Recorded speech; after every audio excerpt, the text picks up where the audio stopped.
Okay, here's Gary.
Well, hello, friends, and welcome to the Thursday show. And that was an elaboration, 20 minutes, nearly, on a new composition called Hole in Your Soul. And that I want to dedicate to my friend Rolla McGinty, great English singer-songwriter, rocker, who leads a band called the Wooden Tops. And I have to thank Rollo.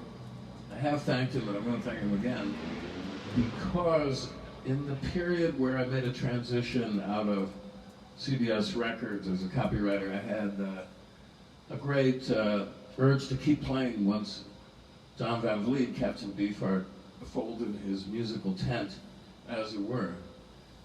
And I was so bitten by the playing bug, having toured fairly extensively with him in the UK and Europe and part of America. I wanted to keep going, and he just wanted to do painting and drawing and visual arts, which I did much to enable, honestly. But once we had parted ways, I had the bug to keep playing, and I really was fond of this band, the Wooden Tops. And I started up with a few friends and the help of a great friend, Bob Rubin, an indie label called Upside Records. And I was doing an Arford, and one of the first projects I brought in was the Wooden Tops, who I guess I'd been introduced to through Jeff Travis, who was another good friend. Jeff is the major domo of Rough Trade for years and signed such bands as the Wooden Tops and the Smiths, many great bands in the indie rock sector. And so we got some tracks that were available, mainly early singles of this band. At the same time, they got a major label deal with Columbia Records through Rough Trade. Anyway, in talking to Rollo, he invited me to play on their new album that was then in the works, that came out under the title Woodenfoot Cops on the Highway. And now he told me he's got a great anniversary shows, maybe a series of shows lined up in the fall to celebrate the release of this record. How many years ago would that be? I guess we're talking 1982 maybe. Yeah, probably. So it would be at least 40 years, I think, if I'm not mistaken. Anyway, if Rollo wants to sit in at my 40th anniversary show, we're penned in at Le Poisson Rouge, which is a great nightclub here in Manhattan, on Saturday, September 11th. And we're really happy about that, and I'll have more news upcoming as the summer progresses, vis-a-vis the lineup and everything. But anyway, so Rollo is fond of this because I posted this track as a work in progress. It's still a work in progress, though. I have registered the essential composition, folks. So be that as it may, I reserve the right to add and subtract and do what thou wilt shall be the whole of the law, vis-a-vis. Yes, it was also, the alternate title was Soul in Your Hole, but we're probably sticking with Hole in Your Soul, YR. At least I am. I looked this up. Now there must be 50 registered compositions under that title. That's why it's Hole in Your YR to differentiate it. But one of the basic rules of music is you can't copyright a title. Did you know that? I've talked about this. Is why you two love to sing the praises of Jeff Buckley, particularly Bono. Went on and recorded a song called Grace on a subsequent album after Jeff and I had done the original Grace, and I believe this came out after Jeff died. But maybe it's an homage, but it does probably confuse people, especially when it comes to royalty distribution, which is a whole other issue, which I won't get into here, because I could get mad. No, not really. I mean, the rules of the road have been lodged, and it's only people and companies' games you gotta dodge. But Yeah, we're all in the gene pool here, so I'd rather be a player than out of it looking askance, like I'm not in the game. So, anyway, where does that leave us? Well, that leaves, Caroline loves this tune. And if I could have a second mic over there, I'd mic her up because she does a fantastic warbling job to all these new songs of mine, these instrumentals. And I'd love to put her on a track one of these days. I've threatened to do so, but she doesn't take me seriously. But I think, it'd be great to get her ambient vocal in there. Some of my favorite songs have female partners, maybe girlfriends at the time, muses on their tracks. For instance, did you know the Kinks? Their best song, Waterloo Sunset, that high female voice was apparently Ray Davies' girlfriend, Reza, I believe her name was. And I don't know that until I read his book X-Ray, which I recommend. It was one of the best rock autobiographies. I'm too caffeinated today. It's so tempting because we have this great place, Cafe Panino, formerly Minter's Ice Cream back in the day, the scene of my discovery of the great Vin Diesel, of which you're probably going to hear a lot more of real soon because they should be rolling out Fast and Furious, what is it, 8, 9? Maybe 9, any day now in the US. I believe it's already out. In Europe it had, I was told, the best opening week of any film in Europe and China in the pandemic. And yeah, more power to you, Mark Sinclair. But that, again, is another story. So, what am I reading? This is a really good book. Caroline's already read it, which is Colette, The Pure and the Impure. And she's one of my favorite authors, going way back to, she had a series of books. The Last of Cherie was the main one, about a May-December romance with a very young protagonist boy who found himself in the clutches of a much older woman, and it has a tragic ending. I don't want to spoil it, but I'd recommend that series. But Colette also, this is one of Caroline's old favorites. Now, yesterday was Bloomsday, so I did a whole bunch of posting. Even the infamous, well, it's a Baudelarized version, but not that Baudelarized, not language-wise. The Molly Bloom soliloquy from the very end of the book Ulysses. I posted the Joseph Strick version. I noticed it didn't get all that many likes because people are probably too shy to come out and tell you that they're going to like this passage, which is, has some of the bluest language that probably had ever been published at the point it was published. Nowadays, of course, what with the advent of the internet and people railing about accessibility of pornography to young people, this would be very tame stuff indeed. But it kicked up quite a controversy. There were many, many suppressions of the book over the years, and then some famous landmark decisions for it as a great work of art. I'm on the side of the latter opinion, and I don't feel I corrupted anybody who might look at it, but I saw that in 1967. I think my dad took me to a screening of that film. And I think it was a very, very ambitious attempt to make a film of a book that was probably considered unfilmable, and Joseph Strick did an amazing job. It really holds up very well. Barbara Jefford and Milo O'Shea as Leopold Bloom and Molly Bloom, respectively, are fantastic. So I recommend you get a copy if you haven't seen it, because it's a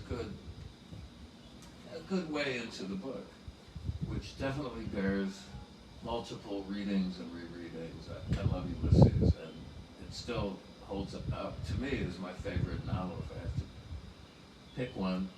I did attempt to read Finnegan's Wake, and I did get through it. Wasn't nearly as much fun, alas. I've read all of Joyce's work published, going back to short stories and his play The Dead. Dubliners the book of his early short stories is quite good. And poems a penny each. And I was a card-carrying member of the James Joyce Society for many years. I have a whole stack of their newsletters. But that's a subject for further discussion, probably next year. Okay, so we celebrated that, and next up is my birthday. I got a birthday this Sunday, of which I'm getting the heck out of here. We're going sailing with a friend of ours. I hope we don't have a reprise. Our last attempt about 2 years ago, I wrote it up briefly, but a squall kicked up over Westport Harbor when we got out there, and we all nearly were goners. I mean, the boat we were on started to pitch and roll and list over to one side until it was down below deck, and the porthole was actually 5 inches from the surface of a roiling sea. And so it was a bit, it was scary. But suddenly the cloud dissipated, the hail stopped hailing, and it was an 85-degree summer's day, and we hadn't run aground or anything, so we made it back to shore. But I'll tell you, on the drive back to the city, in New York, there were trees uprooted, strewn all over the highways of Westport and getting onto I-95 back to New York. So that storm did a little bit of damage. And what else can I tell you? I've got this amazing new record. I'm just gonna turn up the hype machine. And I don't want to tell too much about it till right before it, but the first single is due out July 1st. And that's all I'm gonna say. I think the record will be along the full album about a month later, possibly still in the month of July, but at the end. And it's some of the best work I've done, and I'm really excited about it, as is my partner, and I've given select people some sneak peeks, some listens, and on tracks, and feedback has been great, but it might not be to everybody's taste. I don't know, but I never made anything quite like this record. Okay, that's all I'm going to say for now. So until Saturday, I bid you farewell. It's a beautiful day in New York. It's finally a comfortable temperature. There's a nice breeze coming in. I hope you could hear this clearly, because I'm not using that mic anymore. I'm using the iPhone 11 mics. It seemed fine, but I moved the position up a little farther so I could be closer to play for you. And that's all I got to say for now. All right, everybody, have a wonderful day. And I hope to see you real soon. That would be Saturday at 3 p.m. Okay, love you guys. Bye now.